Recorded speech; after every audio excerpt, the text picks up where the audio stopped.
Did you serve aboard the USS Preble? This Navy ship carried asbestos in nearly every compartment. Here is where it was and who is responsible. The USS Preble was a Navy ship. Like other Navy ships of her era, the USS Preble ran on steam power, boilers, turbines, and miles of piping that were insulated with asbestos lagging and sealed with asbestos gaskets impacting throughout the ship. The exposure was worse down in the engineering spaces, the fire rooms, boiler rooms, and engine rooms, where the equipment was wrapped in asbestos in tight, poorly ventilated compartments.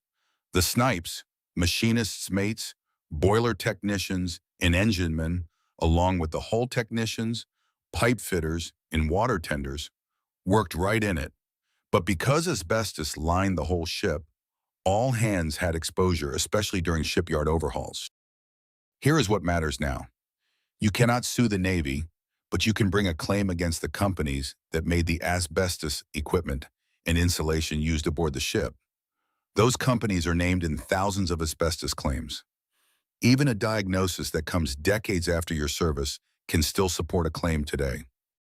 According to publicly filed asbestos litigation records, the equipment aboard the USS Preble from many manufacturers has allegedly contained asbestos.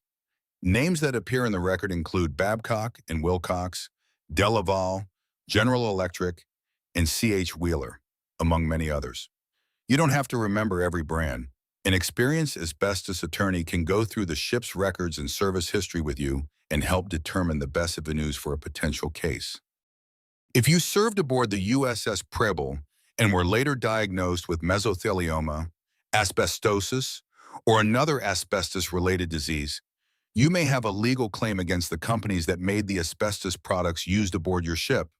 This is educational information from an independent publisher, not a law firm, and is not legal advice.